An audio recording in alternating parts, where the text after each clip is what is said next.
राजस्थान प्रदेश Congress committee के समस्त जिलाध्यक्षों की जो सूची है उसके आने का इंतजार अब खत्म होता हुआ नजर आ रहा है। पिछले लंबे समय से इस सूची का कई सारे जो कांग्रेस के कार्यकर्ता है, कांग्रेस के समर्थक है, वो इंतजार कर रहे थे। आखिरकार वो सूची आज शाम तक ऐसा बताया जा रहा है कि वो जारी हो जाएगी।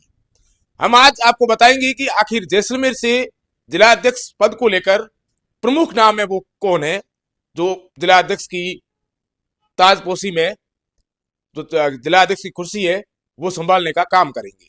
अनुमान लिए लगाया जा रहा है और सूत्र ये बताते हैं कि अमरदीन फकीर जो पूर्व प्रधान है, पूर्व कैबिनेट मंत्री सालेह मोहम्मद के जो छोटे भाई अमरदीन फकीर है, उनका नाम लगातार पिछले लंबे समय से, चाहे सोशल मीडिया हो चाहे कांग्रेस के अंदरूनी जो सूत्र है वो भी लगातार यही बता रहे हैं कि अमरदीन फकीर का कांग्रेस का जिलाध्यक्ष बनना लगभग तय है। लेकिन उनके अलावा कांग्रेस के वर्तमान जो जिलाध्यक्ष उमेश सिंह तंवर है वो भी सक्रिय है। बताया ऐसा भी जा रहा है कि अगर अमरदीन फकीर का नाम किसी कारणवश कटता है तो उमेश सिंह तंवर का बनना 100% तय है, क्योंकि अब कांग्रेस जो है इन दो चेहरों को आगे पायदान पर रख रही है। लेकिन जैसलमेर में कांग्रेस के दो गुटे दो धड़े होने की वजह से लगातार रूपाराम जो गुट है वो ये चाह रहा है, रूपाराम सहित कई सारे उनके साथ जो नेता है वो यही चाह रहे हैं कि उमेश सिंह तंवर को इस बार जिलाध्यक्ष बनाया जाए वापस। लेकिन पूर्व मंत्री सालेह मोहम्मद और उनका परिवार, उनके कार्यकर्ता लगातार ये प्रयास कर रहे हैं कि अमरदीन फकीर को जिलाध्यक्ष बनाया जाए। इससे पहले छोटे मोटे जो खेल प्रकोष्ठ है, कई सारे जो कांग्रेस के पद है वो रूपाराम के खेमे से जो है वो चुने गए थे आदमी। लेकिन इस बार क्या होगा और क्या नहीं, ये फिलहाल स्पष्टीकरण रूप से तय नहीं हो पाया है। लेकिन इतना साफ हो चुका है कि अमरदीन फकीर का नाम है वो पहले पायदान पर है। राजनीति है, इसमें कुछ कहा नहीं जा सकता, लेकिन कई सारे जो सूत्र है उसमें ये भी जानकारी बाहर आ रही है कि जो उमेश सिंह तंवर है वर्तमान जिलाध्यक्ष है, उनको भी बनाया जा सकता है। ये दो नाम प्रमुखता से चल रहे हैं।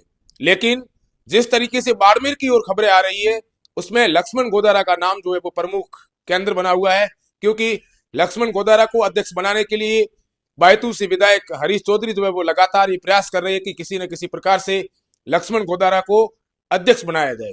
वहीं गफूर अहमद का नाम भी तेजी से उभरता हुआ दिखाई दे रहा है। लेकिन हरीश चौधरी के सामने वाले गुट से होने की वजह से गफूर अहमद जो है उनका नाम वहां से कट सकता है। पिछले लंबे समय से हरीश चौधरी दिल्ली के अंदर डेरा डाले हुए हैं। इस बार कई बार पिछले दिनों में हरीश चौधरी की जो है वो कांग्रेस की आला कमान के जो लोग हैं उनसे मुलाकात हो चुकी है। लेकिन सवाल ये है कि अगर लक्ष्मण गोदारा को बाड़मेर से जिलाध्यक्ष बनाया जाता है तो क्या इस बार जैसलमेर से अल्पसंख्यक को मौका मिलेगा?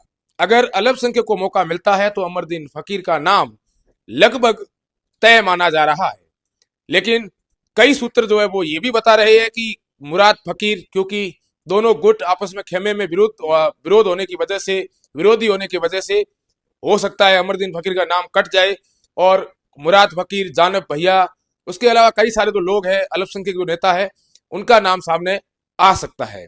हालांकि जानकारी ये भी सामने आई है कि रूपाराम धनदेव पिछले लंबे समय से जयपुर में है। जब से अंता के चुनाव हुए उसके बाद से लगातार जयपुर में है। कई बार गोविंद सिंह डोटासरा जो कांग्रेस के प्रदेश अध्यक्ष है उनसे मुलाकात भी हो चुकी है। कई बार उन्होंने अपनी फेसबुक वॉल पर भी ये इस तरीके की पोस्टें शेयर की है जिसमें ये कहा है कि कांग्रेस के प्रदेशाध्यक्ष गोविंद सिंह डोटासरा से आज मुलाकात की, अन्य राजनीतिक विषय पर भी चर्चा की, विचार विमर्श किया। इस बात से कहीं ना कहीं कई सारे जो सवाल है, कई सारी जो बातें हैं वो ये सामने आती है कि रूपाराम धनदेव भी अभी संघर्ष कर रहे हैं, उस मैदान के अंदर है, अपने गुट के आदमी को अध्यक्ष बनाने को लेकर वो सक्रिय है। लेकिन आज जिस तरीके से सोशल मीडिया पर और चारों तरफ से जो कांग्रेस के लोग हैं वो भी यही बता रहे हैं कि अमरदीन फकीर का नाम है वो पूरी तरीके से सामने आ चुका है और अब सिर्फ कांग्रेस पार्टी की सूची का इंतजार है। जैसे ही सूची जारी होगी अमरदीन फकीर का नाम सामने आएगा। लेकिन ऐसा अभी पूर्ण रूप से नहीं कहा जा सकता क्योंकि अभी तक सूची कांग्रेस की बाहर आई नहीं है। बताया ये भी जा रहा है कि पिछले लंबे समय से सूची तैयार है, लेकिन 2-3 जिलों के अध्यक्षों को लेकर विचार विमर्श पार्टी फिलहाल कर रही है, पार्टी के लोग कर रहे हैं। लेकिन अब देखना ये होगा कि जिस तरीके से सोशल मीडिया पर प्रचार प्रसार अमरदीन फकीर का और नाम जिस तरीके से बाहर आ रहा है, कई सारे सूत्र जो ये बता रहे हैं इनके सही होते हैं या नहीं होते हैं, इन सूत्रों की बात में क्वालिटी होती है कि नहीं होती, ये तो आने वाला समय बताएगा। लेकिन राजनीति में कुछ कहा नहीं जा सकता, हो सकता है कांग्रेस पार्टी उमेश सिंह तंवर पर भी अपना दांव खेल सकती है।